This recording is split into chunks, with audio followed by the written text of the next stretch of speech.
Setiap kita sholat, beliau akan bertanya, masih ada orang tuanya tidak? Jikalau masih ada orang tuanya, maka mintalah doa terlebih dulu kepada orang tua.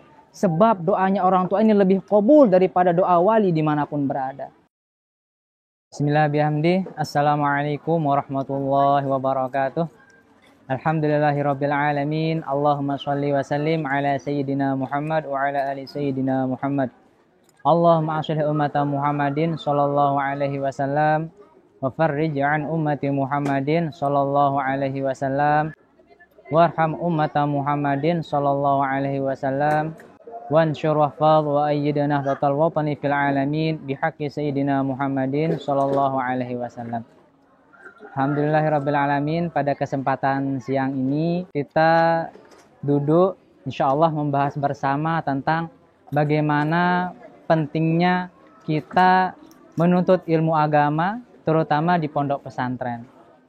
Jadi Rasulullah Shallallahu Alaihi Wasallam jika disampaikan oleh Sayyidina Muawiyah bin Abi Sufyan bahwasanya beliau mendengar Rasulullah Shallallahu Alaihi Wasallam bersabda, "May yuridillahu bihi khairan yufaqihu fiddin," yang artinya barang siapa yang Allah inginkan ia mendapatkan kebaikan, atau Allah inginkan ia menjadi orang yang baik, maka Allah pasti akan membuatnya belajar.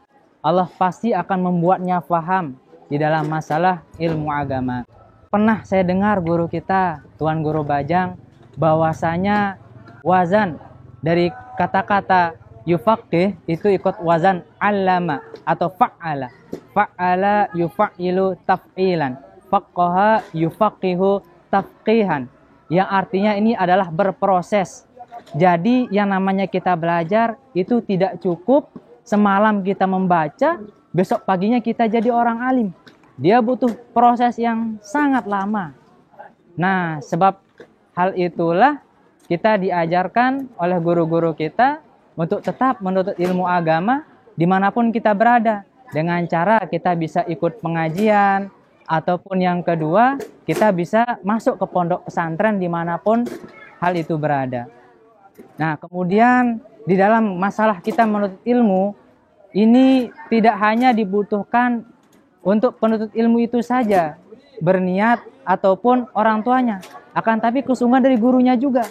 Jadi dijelaskan di dalam kitab Ta'limul Muta'allim, di sana Syekh Az-Zarnuji menukil bahwasanya may yahtaju ila ta'allumi wat tafaqquhi, barang siapa yang butuh kepada yang namanya faham ilmu, terutama di dalam masalah ilmu fikih, dia butuh kepada ila jiddis salasah, dia butuh kepada 3 orang yang bersungguh-sungguh. Siapa itu? Yang pertama adalah al-muta'allim, yakni orang yang belajar. Kemudian yang kedua wal ustadz, gurunya harus juga sama-sama bersungguh-sungguh dan semangat. Dan yang ketiga, ini adalah al-ab in kana fil ihya, katanya dalam kitab Ta'limul Muta'allim.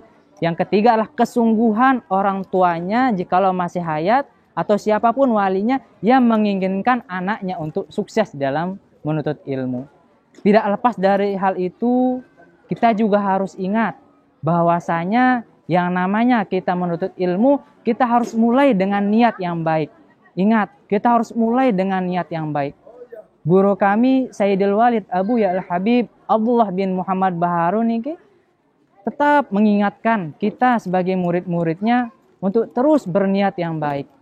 Beliau berpesan, kama qala an-niyatu kal jawhari dakhilal khizanah, kata beliau. Jadi niat itu ibarat permata yang tersimpan di dalam lemari. Permata itu adalah niat kita, kemudian lemari itu adalah hati kita. Jadi kata beliau, idza syufta kulla yaum, kalau kita tetap mengecek niat kita setiap hari, tetap mengecek permata ini, mayumkin fi turab, gak mungkin ada debu di permata tersebut. Setiap hari kita buka, setiap hari kita cek, pasti kita akan menemukannya tetap bersih. Begitu pula dengan niat kita di dalam menuntut ilmu. Harus tetap kita berniat yang baik, baik itu dari si pelajarnya sendiri maupun dari orang tuanya, terutama dari guru-gurunya. Karena itulah pesan yang disampaikan oleh Syekh Az-Zarnuji dalam kitab Ta'limul Muta'allim. Benar-benar dibutuhkan kesungguhan, baik itu dari murid, guru, dan orang tuanya. Kemudian di sana jangan pernah lupa juga bagi kedua orang tua untuk mendoakan anak-anaknya. Tetap doakan anak-anaknya. Sebab orang tua memiliki pengaruh yang sangat luar biasa untuk kesuksesan seorang anak. Terutama apabila tetap bisa istiqomah membacakan Al-Fatihah setiap selesai sholat yang dihususkan kepada anak. Jadi kita ketika di Yaman itu kita diajarkan sering beberapa kawan kita, beberapa pelajar itu sowan kepada Ainul Tarim Al-Habib Abdullah bin Alwi bin Syahab. Jadi beliau itu setiap kita sowan, beliau akan bertanya, masih ada orang tuanya tidak? Jikalau masih ada orang tuanya, maka mintalah doa terlebih dulu kepada orang tua. Sebab doanya orang tua ini lebih qabul daripada doa wali dimanapun berada. Sebab Rasulullah SAW bersabda, du'aul walidain kadu'ain nabi ila ummati. Jadi doanya orang tua itu seperti doanya para nabi kepada umatnya. Maka sangat luar biasa khasiat qabulnya. Jadi jangan pernah lupa untuk orang tua mendoakan anaknya dan juga bagi si anak untuk tetap meminta doa dari orang tuanya. Mungkin hanya ini yang bisa saya sampaikan. Semoga kita bisa sama-sama mendapatkan faidah.